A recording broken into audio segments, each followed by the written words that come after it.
Hello students of class 5th. Today we are going to start at chapter number 14 of your EVS subject, that is eat whenever you want. बच्चों आज हम आपके EVS का chapter number 15 start करने जा रहे हैं, जो कि है eat whenever you want. Whenever का मतलब होता है जब भी, है ना। कब खाओ, ईट यानी खाओ, खाना जब आप चाहो, जब वेन एवर जब आपको ज़रूरत है तब आप खाना खाओ, है ना। Reasons for food spoilage, reasons यानी कारण, और फूड स्पॉइलेज यानी कि खाने का खराब होना। खाना खराब होना उसको क्या कहते हैं? जो खाना हमारे खाने लायक नहीं होता है उसे हम कहते हैं फूड स्पॉइल हो गया। ठीक है। The winter vacations had just begun. Suyash and Renu were excited to hear that their parents will take them to grandfather's house in Kota. सर्दी की छुट्टियां स्टार्ट हो गई थी। सुयश और रेनू एक्साइटेड यानी बहुत ही उत्सुक थे ये सुनकर कि उनके जो पेरेंट्स हैं वो उनको उनके दादाजी के घर कोटा में लेकर जा रहे हैं। As it is a long journey they started to prepare for the travel, कि क्योंकि यात्रा बहुत लंबी थी तो उन्होंने यात्रा की तैयारियां करना स्टार्ट कर दी थी। Mother woke up early in the morning and prepare dry potatoes, vegetable, dal and puris. Mummy जो थी उनकी वो जल्दी उठ गई थी और उन्होंने सूखे जो आलू की सब्जी होती है, दाल और पूरी, वो बना ली थी। Along with this she kept some pickle and jam in the tiffin. उसी के साथ उन्होंने कुछ जैम, कुछ अचार, पिकल का मतलब होता है कुछ अचार और जैम वगैरह टिफिन में रख लिए थे। A big water bottle was also kept along side. फिर उसके साथ ही साथ एक बड़ी सी वाटर बॉटल भी उन्होंने रख ली थी। They all started their journey at 7 AM by train. उन सभी ने अपनी यात्रा, जर्नी का मतलब होता है यात्रा, जो है सुबह 7 बजे ट्रेन से स्टार्ट की थी। In the train vendors were selling various food items such as potato rolls, mixtures etcetera.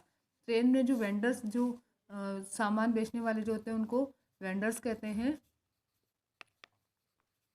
सामान बेचने वाले। ठीक है। तो वो अलग अलग टाइप के जो फूड आइटम, जैसे कि पोटैटो के रोल है, मिक्सचर है, ये सब बेच रहे थे। When the children insisted on eating all this, जब बच्चों ने ये सारे खाने के लिए इंसिस्ट किया, जोर दिया, फादर एक्सप्लेन, तो उनके पापा ने उनको बताया that mother had prepared very tasty and healthy food, कि तुम्हारी मम्मी ने बहुत ही टेस्टी और हेल्दी खाना बनाया है। लेट्स ईट दैट फर्स्ट, पहले आप उसको खाओ। When mother open the tiffin she was amazed to see that the dal had spoiled. तो जब उसकी उनकी मम्मी ने टिफ़िन खोला तो उसकी मम्मी जो थी वो आश्चर्य में, अमेज यानी कि आश्चर्य में पड़ना, आश्चर्य में पड़ गई कि दाल जो है वो स्पॉइल्ड हो गई, यानी कि खराब हो गई। दाल क्या हो गई थी? खराब हो गई थी, है ना।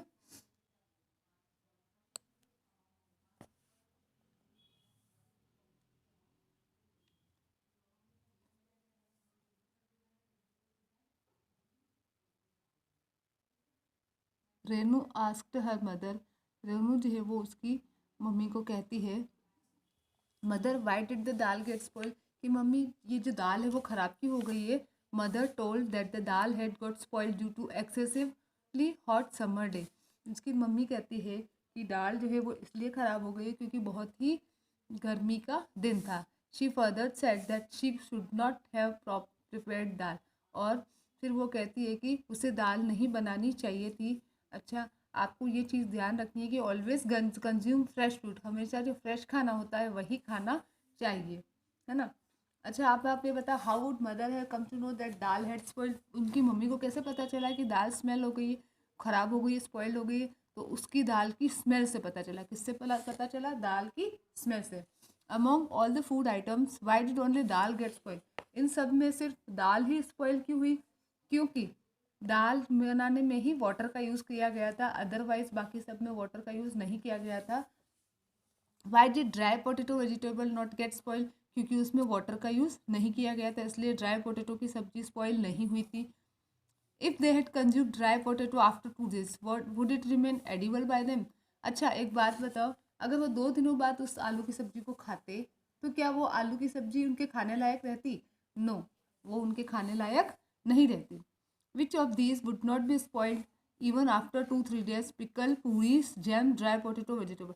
अच्छा, इनमें से कौन सी ऐसी चीज़ हैं जो 2-3 दिन में ख़राब नहीं होती? तो वो है पिकल और जैम, ये 2-3 दिन में ख़राब नहीं होती, अदरवाइज़ बाकी सारी चीज़ें 2-3 दिन में ख़राब हो जाती है।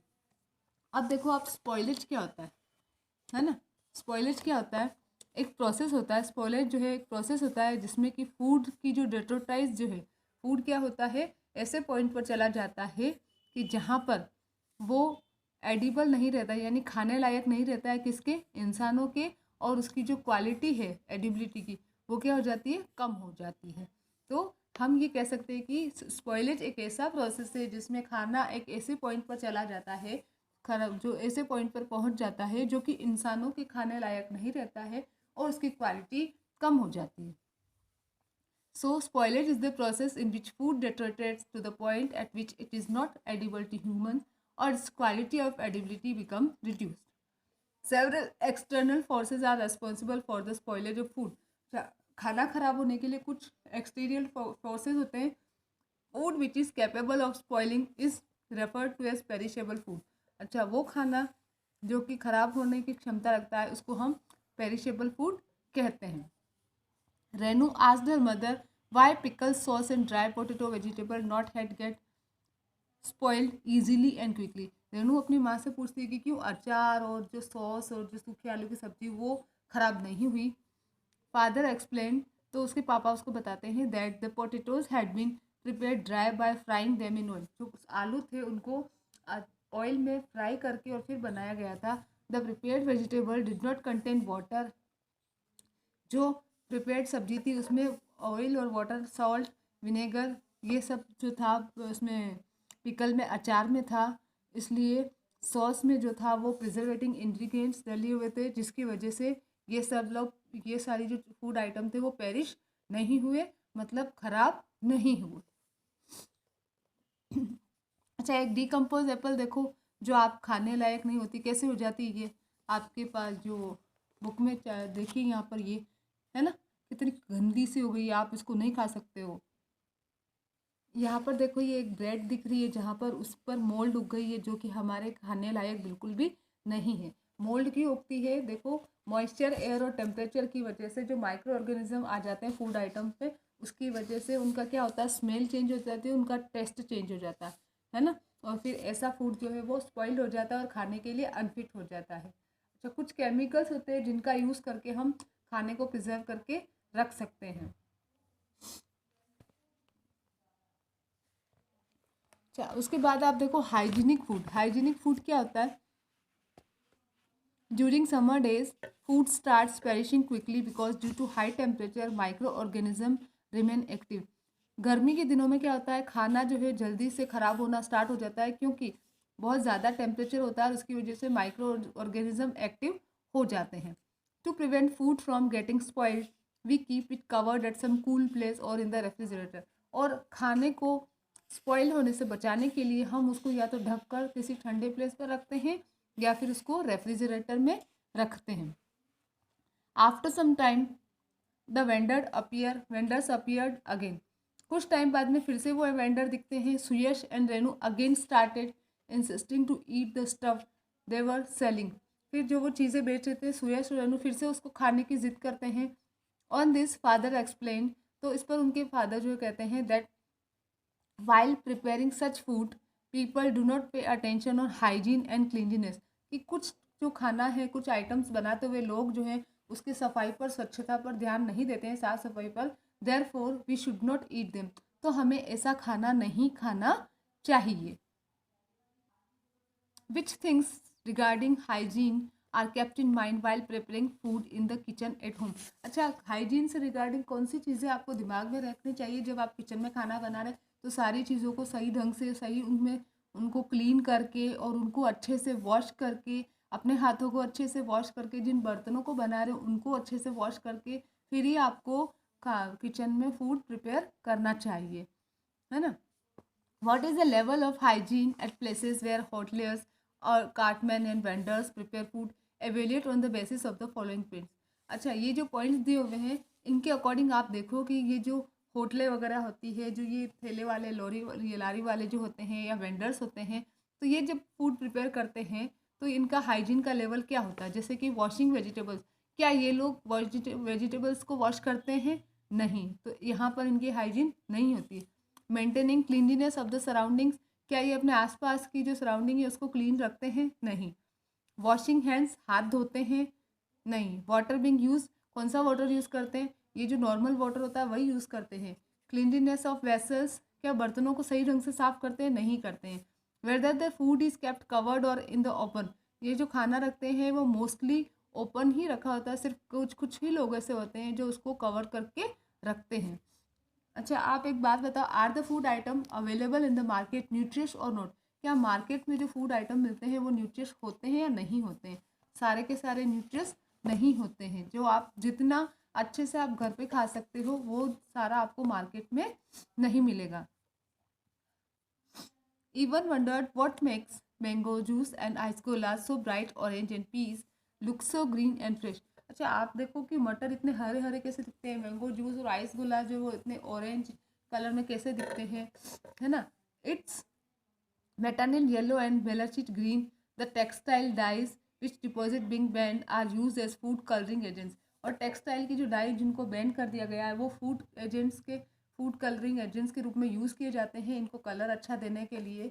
दे are carcinogenic, can use cause cancer, इनकी वजह से कैंसर हो सकता है। एंड म्यूटाजेनिक, इसकी वजह से जेनेटिक जो फॉर्मेशन होता है एम्ब्रियो का वो भी चेंज हो जाता है। And are responsible for liver damage and tumours, और इनकी वजह से आपका लीवर को भी नुकसान हो सकता है और आपको ब्रेन ट्यूमर्स वगैरह भी हो सकते हैं। अच्छा, डोंट वेस्ट फूड, आपको जो खाना है उसको कभी भी वेस्ट नहीं करना चाहिए। After a long time all of them reach grandfathers house, बहुत लंबे टाइम की यात्रा करने के बाद में वो सभी दादाजी के घर पहुंचते हैं।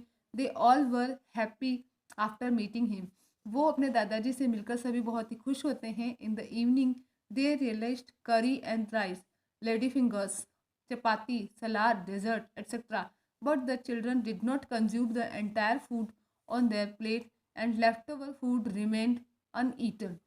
शाम को उनके लिए करी चावल, भिंडी की सब्जी, चपाती, सलाद, डेजर्ट, ये सारी चीज़ें बनाई जाती है, लेकिन जो बच्चे होते हैं वो सारा खाना नहीं खा पाते हैं और वो ऐसे ही बिना खाए हुए ही प्लेट में जूठा छोड़ देते हैं।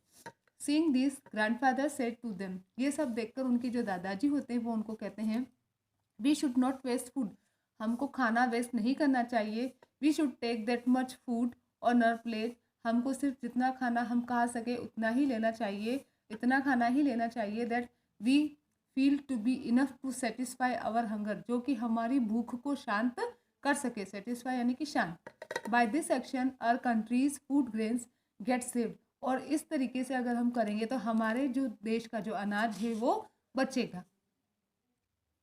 You must have visited some functions such as wedding reception, religious ceremony, birthday celebration. Many times during such functions, why does food go wasted?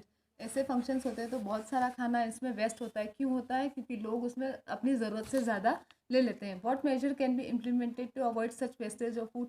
अच्छा, इस टाइप जो खाना वेस्ट होता है उसको हम किस प्रकार बचा सकते हैं? तो हम क्या कर सकते हैं, उस लेफ्ट ओवर फूड को हम नीडी पर्सन जो होते हैं उनको ले जाकर किसी ऑर्फनेज में वगैरह दे सकते हैं। If the premises are not cleaned after a function, then what type of problem with the surrounding residents face? अगर जहाँ पर फंक्शन हुआ है वहाँ पर क्लीनिंग नहीं होती है, सफाई नहीं होती, तो किस टाइप की प्रॉब्लम वहाँ के रहने वालों को आ सकती है? वहाँ पर मच्छर वगैरह हो सकते हैं, है ना, बीमारी फैल सकती है। Notice during the interval time in your school that who is finishing his food completely and who is wasting food. आप लंच टाइम में देख सकते हो कि कौन आपके जो खाना है पूरा ख़त्म कर रहा है और उसके लंच बॉक्स से और कौन वेस्ट कर रहा है ना। और जो where is this wasted food being dumped and who is eating this left over food, कहाँ पर वो वेस्ट फूड डाला जाता है और कौन उसको खाता है? जानवरों को खिला सकते हो आप उसको। What type of environment is there at the place where this left over food is being dumped?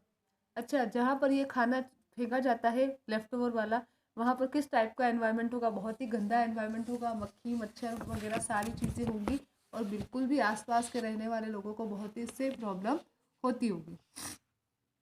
अच्छा, पानी पूरी, आपको पानी पूरी बहुत ही पसंद है ना। You never know the quality of water use to prepare the much loved sweet and sour water of pani puri. पानी पूरी का जो पानी होता है आपको बहुत पसंद आता है, पर आपको क्या पता है कि उसमें कितना क्लीन वाटर यूज़ किया हुआ है ना। उसका जो स्टफिंग होती है ना, वो कितनी हार्मफुल होती है हमारे लिए। जब नेक्स्ट टाइम जब भी आप ऐसे कुछ बाहर खाओ तो उसका आप देखना कि वो बिल्कुल सही तरीके से क्लीनिंग रखे हुए, वरना आपको कोलेरिया डायरिया वगैरह हो सकता है। अब आप देखो method of food preservation. Food को प्रिजर्वेटिंग करने के क्या क्या तरीके हैं। If fruits vegetable and cooked food are kept for an extended time period, अगर आपको ज़्यादा लंबे टाइम तक उनको रखा जाता है फूड को, वेजिटेबल को, खाने को, तो वो क्या हो जाएगा, स्पॉइल हो जाएगा। They get spoiled, micro organism and mould ओकर विच पॉल्यूट सच फूड, और छोटे छोटे प्राणी और मोल्ड उसके ऊपर फफूंद आ जाएगी जिससे खाना खराब हो जाएगा। We become ill by consuming such food, हम ऐसा खाना खाकर बीमार हो सकते हैं। Even in the refrigerator such food items remain fresh just for some time, जबकि फ्रिज में भी कुछ ऐसे खाना के आइटम होते हैं जो कुछ टाइम के लिए ही फ्रेश रहते हैं। To prevent food from getting perished for a long time we adopt several measures such as, तो खाने को ऐसे लंबे टाइम तक रखने के लिए हम कुछ उपाय अपनाते हैं, जैसे कि adding sugar and preparing jam, शक्कर मिला के जैम बनाते हैं। प्रिपेयरिंग सिरप, उसका सिरप बनाते हैं। Preparing pickle by adding vinegar, vinegar add करके अचार बनाते हैं। सॉल्ट और ऑयल ऐड करके। Lady fingers, cluster beans, potato chips, mint, fenugreek etcetera are dried in sunlight, इन सभी को धूप में सुखाया जाता है एंड दस प्रिजर्व, फिर इनको प्रिजर्व करके रखा जाता है। Food packed in tin boxes does not get spoil as it is air tight, और जो खाना जो है टिन बॉक्सेस में पैक किया जाता है वो स्पॉइल नहीं होता है, क्योंकि वो एयर टाइट होता है, उसमें कहीं से हवा नहीं जाती है। Food can also be preserved and conserved for extended time period by the use of chemical preservative, आप केमिकल प्रिजर्वेटिव का यूज़ करके भी खाने को कुछ और टाइम के लिए कंजर्व करके रख सकते हो। अच्छा, यहाँ पर एक टेबल दी हुई है बच्चों, देखो इसमें potato chips, mango pickle, cluster beans, green peas, food grains, ये सब दिए हुए। आपको इनका, जैसे कि मैंगो पिकल है, आप इसमें ऑयल ऐड करके इसको प्रिजर्व करके रख सकते हो। जैसे पोटैटो चिप्स को आप सनलाइट में ड्राई करके रख सकते हो, क्लस्टर बीन को भी ऐसे रख सकते हो, ग्रीन पीस को भी, और फूड ग्रेन को आप स्टोर करके उसमें नीम लीव्स वगैरह डालकर कंजर्व कर सकते हो। तो आपको ये यहाँ पर लिखना है, इट इज़ योर होमवर्क, ये आपका होमवर्क है, ठीक है। After having food they all visited the Chambal garden, फिर खाना खाने के बाद वो सभी चंबल गार्डन घूमने गए। Over there they so many kind of fruits and fruit juice shop, वहाँ पर उन्होंने बहुत सारे फल और फलों की शॉप्स देखी, फ्रूट जूस की। Suyash was amaze to see apples, Suyash जो था एप्पल्स को देखकर खुश हुआ, कैरेट, चेरी, इन सबको देखकर। And he wondered to see these fruits available in summer time also, और उसको गर्मी के टाइम में भी ये सारे फ्रूट्स मिलते हैं ऐसा देखकर अच्छा लगा। Grandfather told him that nowadays all type of fruits and vegetables were available in all season, कि अभी सभी टाइप के फ्रूट्स और वेजिटेबल जो है वो सभी सीजन्स में अवेलेबल होते हैं। अच्छा, ड्राइंग जो है, धूप में सुखाना, एक ओल्डेस्ट टेक्निक है बिल्कुल, खाने को डिकम्पोजिशन से बचाने के लिए, ठीक है। जो पुराने टाइम में भी लोग होते थे वो इस टेक्निक का यूज़ करते थे।